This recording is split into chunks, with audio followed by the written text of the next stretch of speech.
Okay, so me and Peter are at this Carrier Infinity system. The customer had an error, which was 83-57 VFD.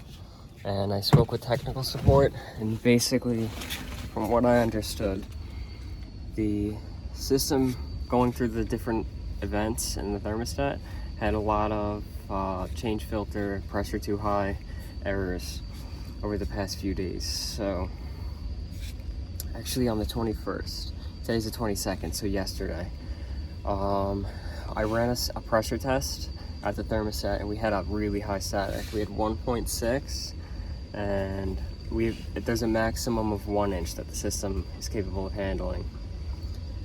I just came up to the ductwork itself. I took a look at it here, like just everything immediate, and it was all spray foamed, which is kind of annoying because now we can't get the dampers. But I came over to this return duct and I'll show you.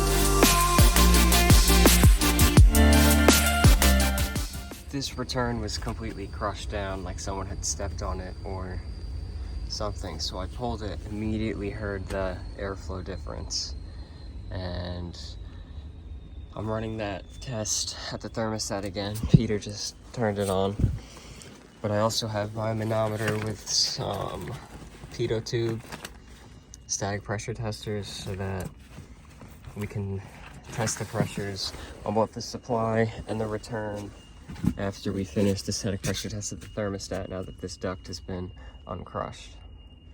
Okay, you can see our static pressure now is 0.84, half of what it was before, and you could see the results that I had. Just want to cover the customer information right here. Error 83-57 wouldn't go away. Max pressure is 1 inch. We ran the test and we had 1.6 inches. So if I go into this menu, I can show you the last few system events.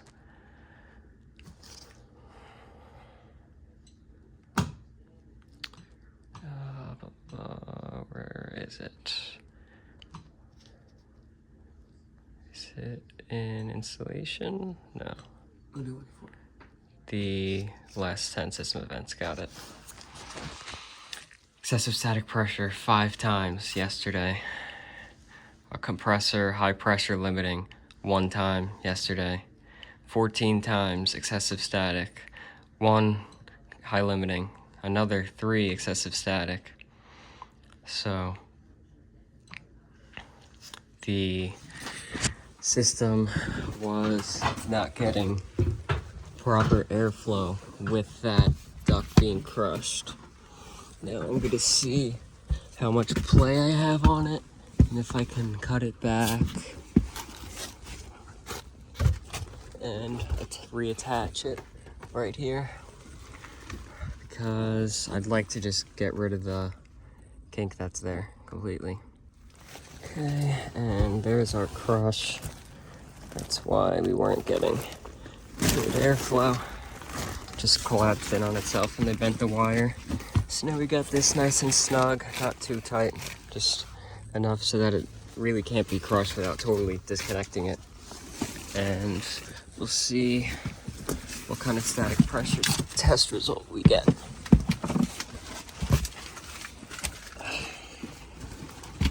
You can see this was all put in recently and they spray foamed the ductwork, which is a pain, but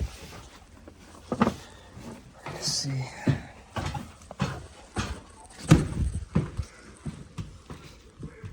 Oh, I turned power off. Peter hit the switch on top of the unit. I turned it off so we wouldn't suck in crud. And then drill a hole in the return and the supply. 1 right there and 1 over there. Peter is gonna set up the manometer and get ready to do static pressures on the supply and the return while we wait for the system to boot up, and I'll do a pressure test. Okay, so let's go back to our service menu.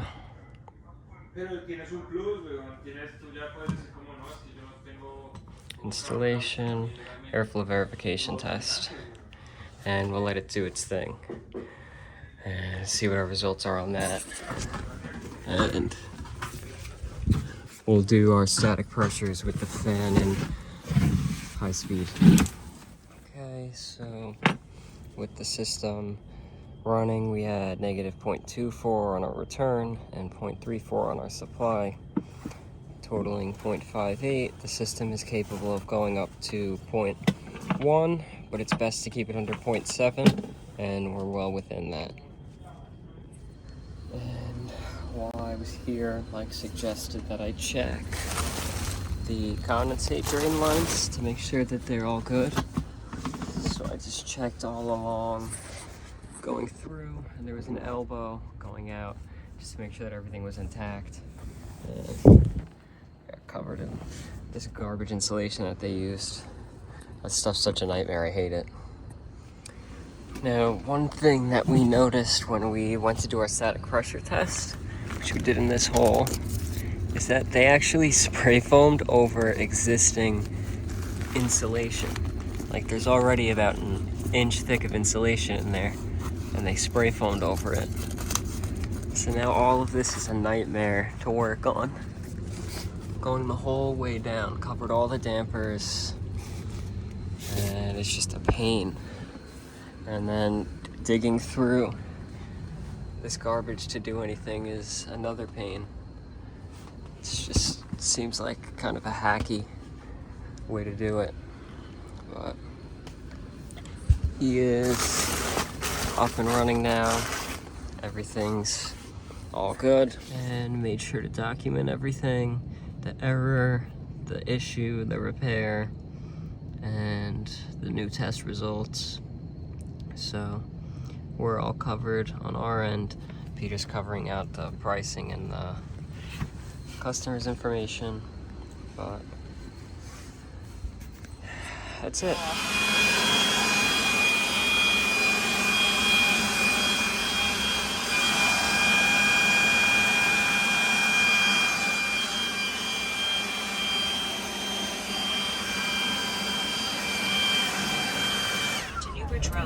Okay, so that's going to be it for this video. I didn't know what to expect. He had emailed Mike last night that he was having an issue, and I was looking up the error on online last night, and all I could find were like that there were different software updates that actually fixed this error happening for no reason. So I wasn't sure if it was going to be that, or if it was going to be like the line sets were crushed or kinked or something, but it ended up being airflow, and it was a simple enough fix. So hopefully you enjoyed watching.